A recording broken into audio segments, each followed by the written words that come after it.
హరి ఓం. భగవద్గీత సత్సంగానికి మిత్రులందరికీ పునఃస్వాగతం. రాజవిద్య రాజగుహ్యం ఈ యోగంలో 4-5 శ్లోకాల దగ్గరికి వచ్చాం. మొదటి 3 శ్లోకాలు ఆ రాజవిద్యకు మకుటం లాంటివి. వాటి గురించి స్టడీ చేసుకుంటూ కీలకమైనటువంటి ఈ 4-5 శ్లోకాలని ఇప్పుడు స్టడీ చేద్దాం. మయా తతమిదం సర్వం జగత్ అవ్యక్తమూర్తిన, నా చేత ఈ సర్వం జగత్తు కూడా విస్తరించబడి ఉంది, నేను అవ్యక్తమూర్తిగా ఉన్నాను. అంటే వ్యక్తం కానిటువంటిది, వ్యక్తం అయ్యేదే మనకు తెలుస్తుంది, అవ్యక్తంగా ఉన్నానని చెప్తున్నారు. మత్ సాని సర్వభూతాని, ఈ సర్వభూతాలకు నేను స్థానమై ఉన్నాను, నా నుంచి ఉత్పన్నమవుతున్నాయి కాబట్టి. నచ అహం తేషు అవస్థితః, నేను వాటి యందు లేను అంటున్నారు. ఈ 4వ శ్లోకంలో ఈ విధంగా మత్సాని సర్వభూతాని అని చెప్పిన కృష్ణ పరమాత్మ 5వ శ్లోకం దగ్గరకు వచ్చేటప్పటికి నచ మత్సాని అని మొదలుపెట్టారు. కాంట్రాడిక్షన్గా అనిపిస్తోంది, విరుద్ధంగా అనిపిస్తోంది. కానీ వాటిలో రహస్యం రాజగుహ్యం అయినది కాబట్టి అది అలా అనిపిస్తూ ఉంటుంది. మనం దాన్ని డీకోడ్ చేసుకునే ప్రయత్నం చేయాలి, అది కూడా సామాన్య పరిభాషలో. ఈ శ్లోకంలో 5వ శ్లోకంలో ఏం చెప్పారంటే నచమత్సాని భూతాని, నాయందు ఇవి లేవు. 4వ శ్లోకంలో నాయందు ఇవి ఉన్నాయని చెప్తూ 5వ శ్లోకం దగ్గరికి వచ్చేటప్పటికి నాయందు ఇవి లేవు అని చెప్పడం, దాన్ని ఇప్పుడు డీకోడ్ చేద్దాం. జై శ్రీకృష్ణ. పశ్యమే యోగమైశ్వరం, చూడు యోగం ఐశ్వరం. యోగం అంటే నేర్పరితనం అని సామాన్యుడి దృష్టికోణం నుంచి, సామాన్య పరిభాషలో ఆ 2వ అధ్యాయం 50వ శ్లోకం నుంచి కూడా యోగం అంటే టాలెంటు అన్న లెక్కను తీసుకుని మాత్రమే మనం చదువుకుంటూ అర్థం చేసుకుంటూ మనకు కావాల్సింది మనం పట్టుకుంటూ వస్తున్నాం. ఇక్కడ కూడా కృష్ణ పరమాత్మను చెప్పినటువంటి ఆయన యొక్క యోగాన్ని, పశ్యమే యోగమైశ్వరం అంటే ఆయన టాలెంట్ని, నా టాలెంట్ చూడు అంటున్నారు కృష్ణ పరమాత్మ. ఏ విధంగా అంటే మత్సాని సర్వభూతాని అని 4వ శ్లోకంలో చెప్పి నచ మత్సాని సర్వభూతాని అని 5వ శ్లోకంలో చెప్తూ నా టాలెంట్ చూడు అన్నారు. తర్వాత భూత బృన్నచ భూతస్థు మమాత్మ భూత భావన. నిజంగానండి ఇవి శృతి వాక్యాలు, విష్ణు సహస్రనామాల్లో కనిపిస్తాయి. ఆ శృతి వాక్యాలని ఇక్కడ పొందుపరిచారు. వీటిని మనం అర్థం చేసుకునే ప్రయత్నం చేద్దాం. జై శ్రీకృష్ణ. గురువుల యొక్క ఆ బోధనలను తీసుకుంటే మనకు అర్థమవుతుంది. మొట్టమొదటిగా తత్వవిధానంద సరస్వతి మహారాజ్ వారు హైదరాబాద్ నుంచి వారి ఉపన్యాసంలో శృతి స్మృతి అనే 2 విషయాల్ని చక్కగా వివరించారు. ఆ స్మృతి శృతి అనే విషయాల్ని అర్థం చేసుకుంటే ఈ డీకోడ్ అర్థమవుతుంది. అలాగే గరికపాటి నరసింహారావు గారు 2 విషయాలు చెప్పారు స్పార్క్కి సంబంధించి. అది ఉదయం మేల్కొనేటప్పుడు సుషుప్తావస్థ నుంచి జాగృతంలోకి వచ్చేటప్పుడు ఒక స్పార్కు, అలాగే ఈ జాగృతం నుంచి స్వప్నావస్థలోకి వెళ్ళి స్వప్నావస్థ నుంచి సుషుప్తంలోకి వెళ్ళిపోతున్నప్పుడు ఒక స్పార్కు మనసుకి వస్తుందట. అది మనం గుర్తుపట్టలేకపోతున్నాం, దాన్ని గుర్తుపట్టాలి అని చెప్పి ఆ స్పార్క్ విషయాన్ని ఎక్కడెక్కడ గ్రంథాల్లోంచి బయటికి తీసి చెప్పారు. కానీ గురువుగారు గరికపాటి నరసింహారావు గారు చెప్పారు.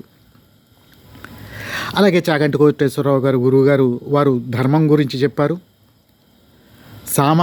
సామవేదం షణ్ముఖ శర్మ గారు నిజంగా ఆయన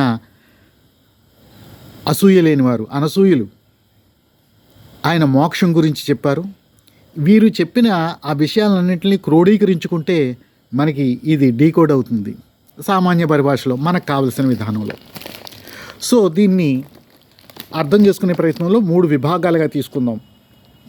మొట్టమొదటి ఇది 3 శ్లోకాలకి సంబంధించిన ధర్మ్యం, అది మకుటం.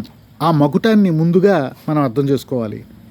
చాగంటి కోటేశ్వరరావు గురుగారు చెప్పారు అనుష్ఠానమే ధర్మము అని చెప్పి. అలాగే ఆ ధర్మ ఆచరణే భక్తి అని ఆయన భక్తికి నిర్వచనం ఇచ్చారు, ధర్మానికి నిర్వచనం ఇచ్చారు. సో ఇప్పుడు ఈ శ్లోకాల్లో మొదటి 3 శ్లోకాల్లో అనసూయుడివై ఉండు, శ్రద్ధ కలిగి ఉండు, అలాగే ధర్మ ఆచరణ చెయ్యి, అప్పుడు ఇది ఈజీ అవుతుంది. ఏది రాజగుహ్యం, రాజవిద్య ఈజీ అవుతుంది, రాజగుహ్యం అర్థమైపోతుందని కృష్ణ పరమాత్మ చెప్పారు. కాబట్టి అది ఎలాగో చూద్దాం. సాధన చేస్తున్నాం, నడిచి వెళ్ళిపోతున్నాం.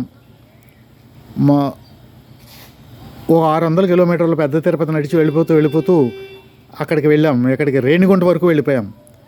మామూలుగా ట్రైన్ అయితే ఓ 10 నిమిషాల్లో తిరుపతి వచ్చేస్తుంది. నడిచి వెళ్ళడం కాబట్టి చాలా టైం పడుతుంది.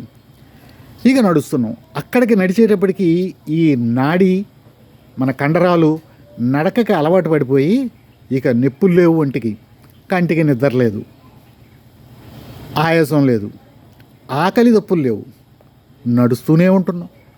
కూర్చున్నా, నిలబడినా, నడుస్తున్నా శరీరం ఒకలాగే అనిపిస్తోంది. మళ్ళీ తిరిగి ఎక్కడికి అలిపిరి మెట్ల దగ్గరికి వెళ్ళే వరకు కూడా నో రెస్ట్, నడకే. మధ్యలో ఎక్కడైనా 10 నిమిషాలు కూర్చోవాలని మనం కల్పించుకుని కూర్చోవడమే కానీ అవసరమే లేదు అనిపిస్తోంది. అలాగా ఒక సాధనలో మమేకమైపోయి ఉన్నప్పుడు అందుకే సాధన అవసరం. అదే చిన్న తిరుపతి పాదయాత్ర ఏంటంటే 2 రోజులే పడుతుంది, కానీ ఆ ఒళ్ళు నొప్పులు అన్నీ తెలుస్తూ ఉంటే కష్టం.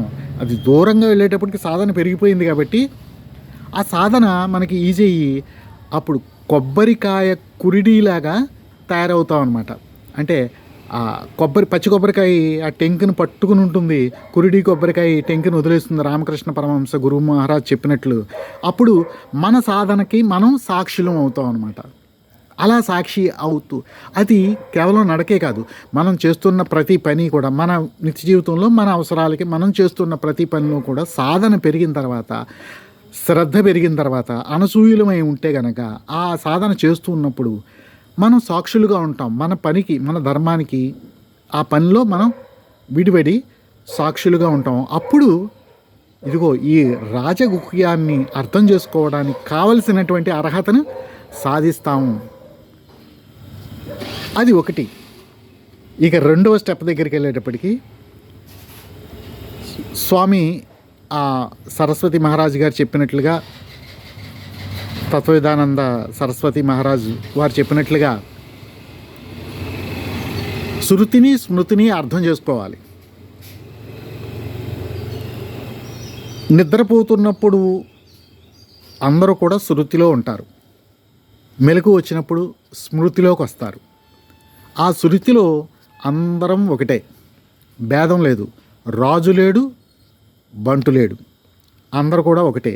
అక్కడ ఒకటే ఉంది, రెండవది లేదు. కనీసం రెండవది ఉంటే ఆ ఒకటిని పోల్చుకోవచ్చు, ఇది ఎలా ఉంది అని. అక్కడ పోల్చుకోవడానికి రెండు లేదు. నేనున్నాను, కానీ ఆ విషయం కూడా తెలియట్లేదు. భగవంతుడు వేరు కాదు, భక్తుడు వేరు కాదు, రెండు ఒకటే శృతికి సంబంధించి. ఆ శృతిలో జాగృతిని పొందాలి అని గరికపాటి నరసింహారావు గారు చెప్పారు. ఎలా అంటే ఆ పడుకున్నప్పుడు, ఆ సుషుప్తంలోకి వెళ్ళిపోతున్నప్పుడు ఒక స్పార్క్ వస్తుంది, ఆ స్పార్కును గుర్తుపట్టాలి అని. గుర్తుపట్టిన వారు ఎవరైనా ఉన్నారంటే భీష్మాచార్యులు వారు ఉన్నారు కదా. ఆయన చెప్పిన విష్ణు సహస్రనామాలన్నీ కూడా శృతి వాక్యాలు. అయితే ఆ శృతిలో జాగృతం పొందితే స్మృతిలో రాణిస్తాం. సామాన్యుడికి ఇదే కదా కావాల్సింది. మనం కళ్ళు తెరిచిన తర్వాత స్మృతిలోకి వచ్చాం. విషయాలన్నీ కూడా ఇక్కడ ఉన్నాయి, ఉపాధులన్నీ కూడా. వీటిల్లో మనం రాణించాలి, నేర్పుగా ప్రవర్తించాలి. అలా రాణించాలంటే కూడా శృతిలో జాగృతమై ఉండాలి. ఇంకా ఈ శృతిలో మోక్షం గురించి ఎవరు చెప్పారంటే మన షణ్ముఖ శర్మ గారు భగవద్గీతను వివరిస్తూ మోక్షానికి వివరణ ఇచ్చారు. మోహం క్షయించడమే మోక్షం అని, సింపుల్గా. సో మోహం క్షయించాలంటే ఆ మోఘాసని విడిచిపెట్టాలి. ఆ మోహం క్షయించి ముక్తిని పొందిన వారు ఎలా ఉంటారు, వారు ఎలా ప్రవర్తిస్తారు అంటే, మనకి సీతామాత ఉంది, సాక్షాత్తు అగ్నిమయ శరీరం ఆవిడిది, అగ్నికి ఆవిడికి భేదం లేదు. రాములు వారు ఉన్నారు, ఆయన నీటిలో మెడ్జ్ అయిపోయారు, జలమయం అయిపోయారు. మరి సరయూ నదిలో ఆయన మెడ్జ్ అయిపోయిన తర్వాత గోదావరి నుంచి ఎన్నోసార్లు బయటికి వచ్చి అక్కడ కార్యక్రమాలు పూర్తి చేసి మళ్ళీ గోదావరిలోకి నీళ్ళల్లో మెజ్జ అయిపోవడం మనం చూసాం. అందుకని అలా చెప్పొచ్చేమో మరి, నీరు యందు రాములు వారు మెజ్జ అయిపోయి ఉన్నారు అని. కృష్ణ పరమాత్మ ఆయన హృదయం ఇంకా ఉంది అక్కడ సజీవంగా పూరిలో. అలా అనమాట. రామకృష్ణ పరమహంస గురుదేవులు ఆయన అస్వస్థతకు గురయ్యి మంచం మీద అవసానంగా అలా పడి ఉన్నప్పుడు ఒకరోజు రాత్రి 2 గంటలకి టక్కున లేచారంట. శారదామాత పక్కనే ఉంది, సఫరీలు చేస్తూ ఉంది, మెలకుగా ఉంది ఆవిడ. ఈయన మంచం మీద ఒక కుదుటిని లేచి పరుగు పరుగులను బయటికి వెళ్ళి మళ్ళీ కొన్ని నిమిషాల్లో పరుగు పరుగులను వచ్చి మళ్ళీ మంచం మీద అస్వస్థతగా పడుకున్నారంట. శారదామాత ఇదేంటి, ఈయన అసలు కదలలేకుండా ఉన్నారు కదా, ఇదేంటి ఎక్కడికి వెళ్ళారు ఏంటి అని అడిగిందట. అడిగితే పిల్లలు పొద్దున్న పువ్వులు కొయ్యడానికి వెళ్తున్నారు, అక్కడ కాల నాగు ఒకటి, అక్కడ సర్పం ఉంది దారిలో, దాన్ని మా పిల్లలు వస్తున్నారు కొంచెం పక్కకు తప్పుకో అని చెప్పి వచ్చాను అన్నారట. నిజంగానే తెల్లవారుజామున పిల్లలు ఆ పువ్వుల కోసం వెళ్ళడం రావడం జరిగింది. వాళ్ళకేం తెలియదు ఆ పాము అది సంగతి. కానీ రామకృష్ణుల ముందే ఈ పడుకుని ఉన్నవారు అంటే ఇదంతా నటిస్తున్నారా అనుకుంది శారదామాత. ఎందుకంటే ఆయనకి చెయ్యి బాగాలేదు, గొంతులో పుండు క్యాన్సరు, కదలలేకుండా ఉన్నారు, మంచం మీద అలా పడి ఉన్నారు. మధ్యలో ఇదిగో ఈ యాక్టివిటీ ఎలా చేయగలిగారంటే వారందరూ కూడా ముక్తులు, జీవన్ముక్తులు, ఈ రాజ విద్యను తెలిసిన వారు. రాజ విద్యకు ఉదాహరణగా మనలాంటి సామాన్యులకి చూపించడానికి వచ్చినవారు. హరి ఓం. సో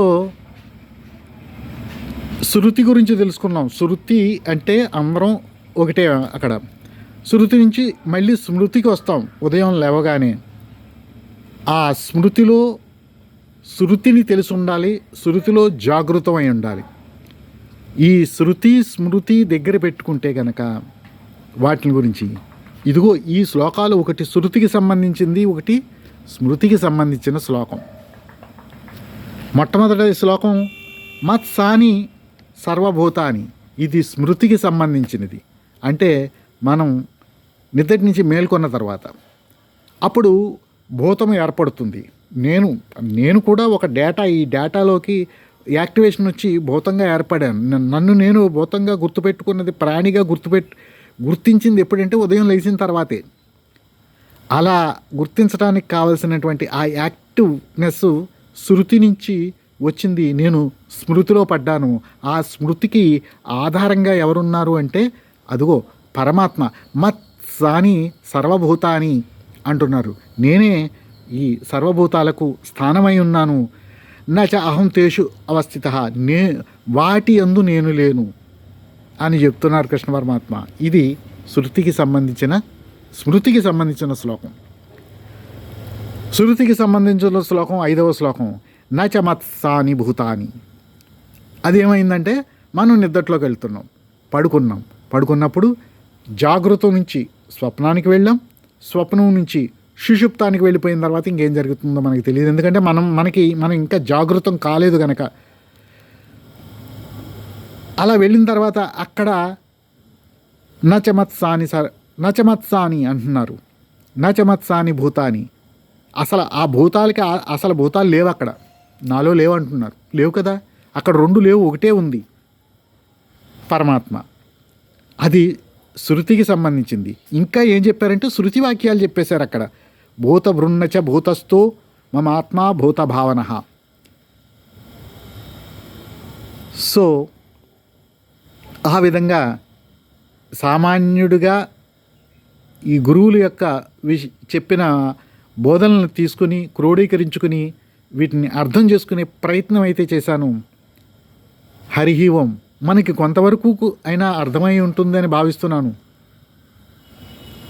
వచ్చే వీడియోలో వచ్చే శ్లోకంతో కలుద్దాం. అంతవరకు జై శ్రీరామ్.